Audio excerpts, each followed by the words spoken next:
Good evening. My name's Reverend Steve Calder from Woodside Baptist Church in Croydon, and your pastor at Brixton Baptist Church, Paul McKnight, has asked if I would preach this morning, and I'm preaching on the subject of mission, particularly holistic mission, in other words, mission that includes body, soul and spirit. So we're going to be looking at Acts chapter 9, verses 32 to 43, which I'm going to read for you now. As Peter travelled about the country, he went to visit the saints in Lydda. There he found a man named Aeneas, a paralytic who had been bedridden for 8 years. "Aeneas," Peter said to him, "Jesus Christ heals you. Get up and tidy your mat." Immediately Aeneas got up. All those who lived in Lydda and Sharon saw him and turned to the Lord. In Joppa there was a disciple named Tabitha, which, when translated, is Dorcas. She was always doing good and helping the poor. About that time she became sick and died, and her body was washed and placed in an upstairs room. Lydda was near Joppa, so when the disciples heard that Peter was in Lydda, they sent 2 men at once and urged him, "Please come at once." Peter went with them, and when he arrived he was taken upstairs to the room. All the widows stood around him, crying and showing him the robes and other clothing that Dorcas had made while she was still with them. Peter sent them all out of the room. Then he got down on his knees and prayed. Turning towards the dead woman, he said, "Tabitha, get up." She opened her eyes, and seeing Peter, she sat up. He took her by the hand and helped her to her feet. Then he called the believers and the widows and presented her to them alive. This became known all over Joppa, and many people believed in the Lord. Peter stayed in Joppa for some time with a tanner named Simon. So there are those interesting words from the very early stages of the New Testament church. And even at this very early stage in the development of the church, there are 3 interesting features of Peter's mission that can be seen in these words. So, firstly, it was a mission to body and soul.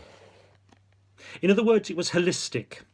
It was responding to the needs of the whole person. Throughout Jesus' ministry, he had always met people's emotional and physical needs, as well as their spiritual ones. Even though now Jesus had returned to his Father,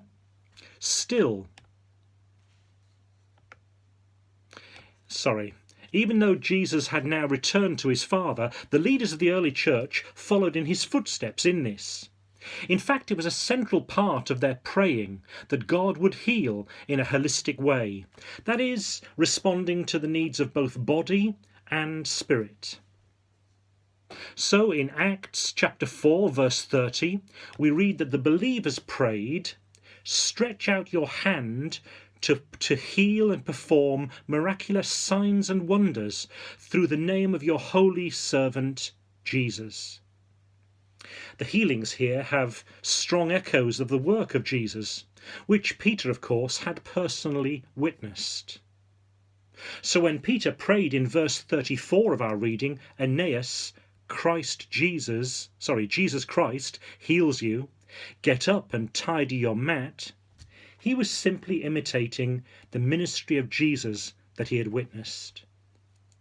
In Luke chapter 5, verse 24, Jesus said, "I tell you, get up, take your mat, and go home."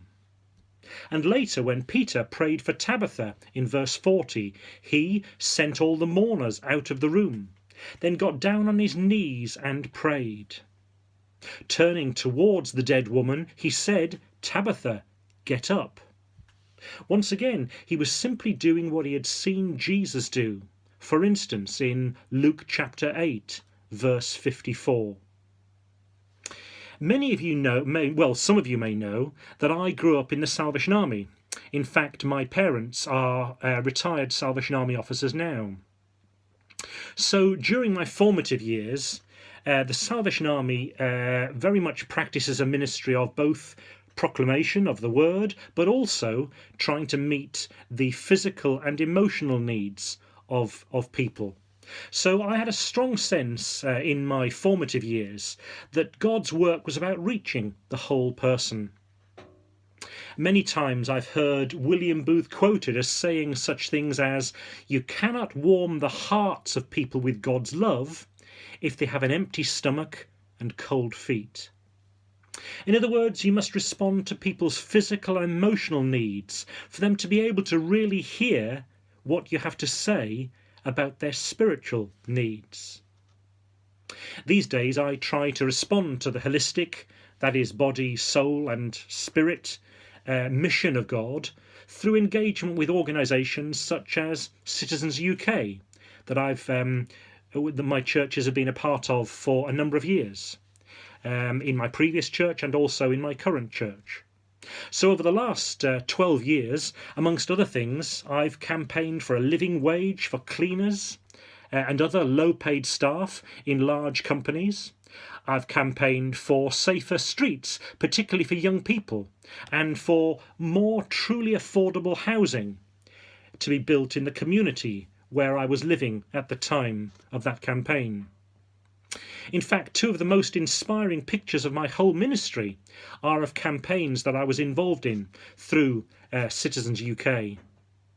And in fact, my current church has recently joined Croydon Citizens, and so we're seeking to work for seeing how we can work for the common good, not just for our community, our church, but also for the common good of all the residents of those around us and all of Croydon. So the second feature of Peter's mission that I wanted to pick up on is that it resulted in new believers. Because God's salvation addresses every part of a person, body, mind and emotions, I think there is a connection between faith and healing in mission. Now, this doesn't mean that God will always heal those who are unwell. But I do believe that within God's sovereign will, he can and does still bring healing. In today's passage, we read that after Peter healed Aeneas in verse 35 and then raised Tabitha from the dead in verse 42, large numbers of people heard about these miracles and many became believers. Another way of expressing faith within mission is to be prepared to be obedient to the Lord even when it costs you dearly.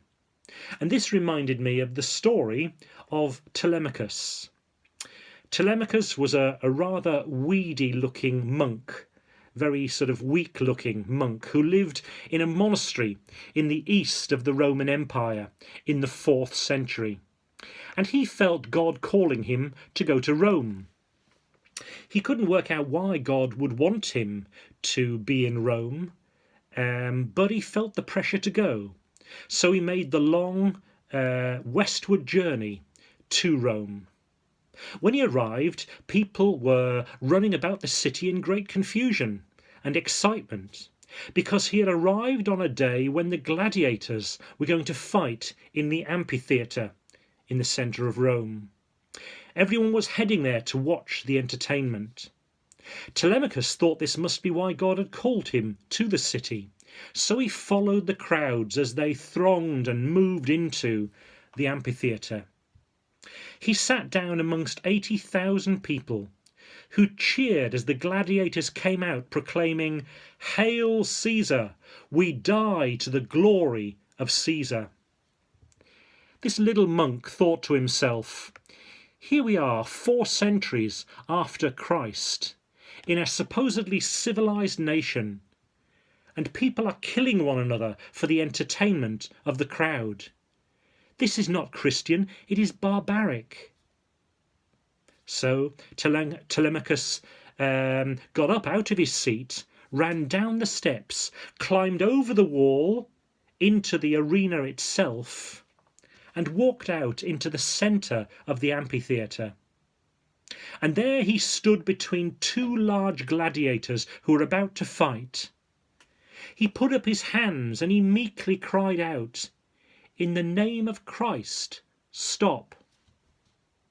The crowd laughed and jeered, and one of the gladiators slapped the side of his sword into Telemachus's stomach and knocked him over.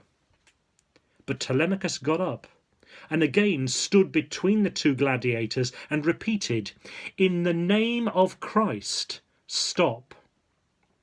The crowd was getting frustrated with this little monk spoiling their enjoyment, so they started chanting, "Run him through! Run him through!" And some of them even started to hurl stones at him. Then one of the gladiators, perhaps feeding off the crowd, took his sword and stabbed Telemachus in the stomach. He fell to the dust, and as the sand turned red, Telemachus weakly cried out one last time, "In the name of Christ, stop." As he died on the amphitheatre floor, the crowd realized what they had done, and they grew silent, and within minutes they emptied out of the amphitheatre. The emperor at that time was a man called Honorius, and he was so impressed by the faith of this little monk that he gave a decree banning the gladiatorial games. History records that, thanks to Saint Telemachus, this was the very last gladiatorial contest in the history of the Roman Empire. Thousands of lives must have been saved by this little monk who had the faith to go where God was calling him. The third notable aspect of Peter's mission that I want to pick up on is that it did not confuse culture with gospel. It didn't confuse culture with the gospel. Twice in today's passage, Peter prioritizes the spreading of the good news of Jesus over the Jewish culture that he was most comfortable in. So in verse 41, he touched the hand of Tabitha, a woman who had died. Now, for a devout Jewish man to touch a woman that he didn't know, and even worse, to touch a recently deceased woman, was breaking some massive cultural taboos within Judaism. But for Peter, the mission was paramount.